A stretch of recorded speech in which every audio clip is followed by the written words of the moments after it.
Hi, we're Jeff and Sarah Hoffman, and this is our family. We just want to introduce our kids to you. This is Seth, our oldest. He's 9. And this is our son, Job. He came home from India. Yeah, we call him JT. He came home from India last June, and he's almost 3 years old. And this is our princess, Hannah, and she's 4. And our other son, Thaddeus, and Thaddy came home from Ethiopia over 6 years ago now, and he was just a tiny baby. Wow. So we love adoption. We feel passionate about it, and we just feel so blessed that our family is comprised of both biological blessings and adopted blessings. Children are a blessing from the Lord no matter how they come to us, and we love our kiddos.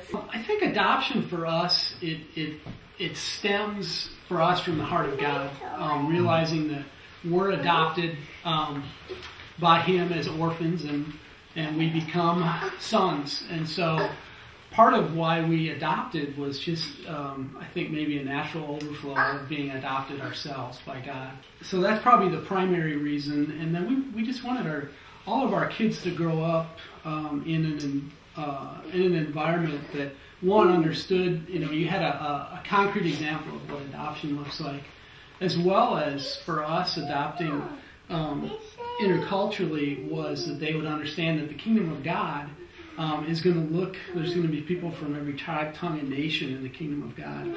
And so we just thought it'd be cool if our kids, all of our kids could grow up seeing that in our family. And so those are probably a couple of the main motivations for us. And I guess just in addition, it's just the huge needs throughout the world.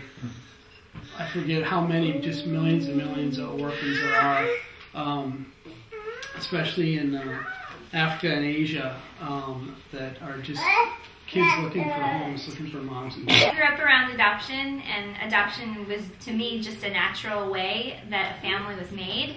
And I really think it's such a reflection of the heart of God, like Jeff was saying, just that God brings people who weren't His children into His family and calls us His own. And that's the same thing that we get to do in an earthly adoption setting, is we get to say to a little person who is needing a mom and a dad, and to a family who's needing a son or a daughter, we get to come together and see the gospel really happen in a family. And we believe that adoption is a really integral part of the gospel. And our son JT has some special needs. He was born with a birth defect that affected his hands and his feet. And the more I think about that, he's showing you his feet.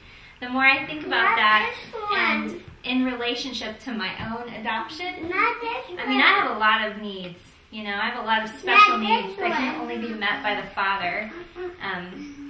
And He's taken me and called me His own when I was in great need. So I don't know how better to say that, but I've just been thinking about that a lot recently.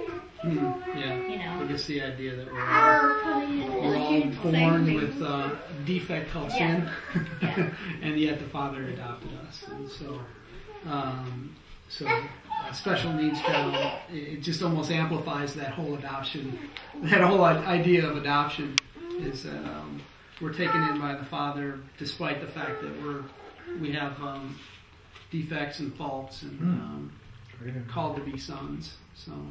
And I think that adoption isn't easy. It's not something to be entered into lightly, and it's not, it's messy sometimes, but so was my adoption. Thaddy, can you tell us anything about adoption? Well, it's hard. It is? Why is that? Agreed. Because you guys, you brothers, agreed. are best friends, and you always get along all the time, right? Actually, Not always. Not about Tony Stewart and Ken Seth. Yes, they're big rivals in the NASCAR circuit. Different favorite drivers for NASCAR. I just want to say adoption is hard because we had to wait for almost a year, maybe even a full year, to get to get JT, and there were lots of incidents that happened along the way, including an overnight at the airport. Right, Dad? Yeah. Seth and Dad got stuck at the airport in Delhi. It was a big deal. Missed the flight.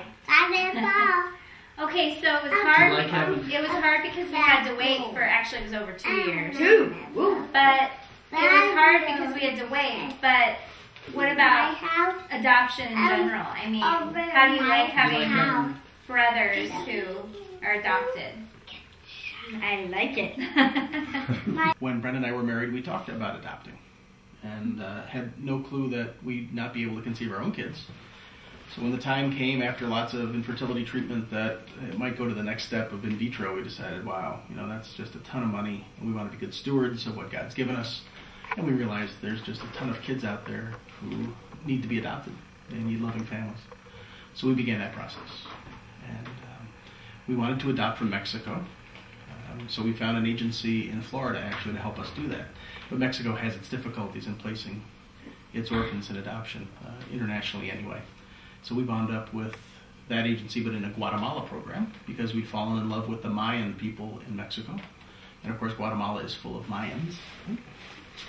And by the time, of course, you get the placement of a child, the kid could be from Mars, you don't care anymore. So it was out of a sense of commitment that this is what the Lord wanted us to do, and because we definitely wanted to be parents, and we could not have gotten a better kid than Juliana. She is amazing. I mean, before you get her or your child, you think, oh, what, am I going to like her? Am I going to, love her? And once you get the child, she's just yours, and he is, and you just love them so much. You just instantly fall in love with them. Even when she's a terror, we have a blast. God's been so good to us.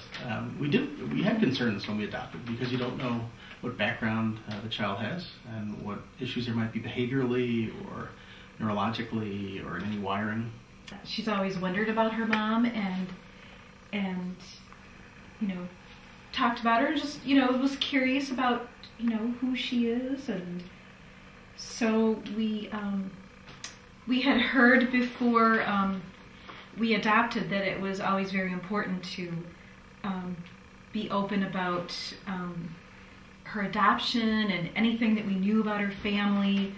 So over the years, we've always, she's talked about her birth mom, and so we've talked about, someday we'll go to Guatemala, and if we can, find her, we will. We always had kind of an open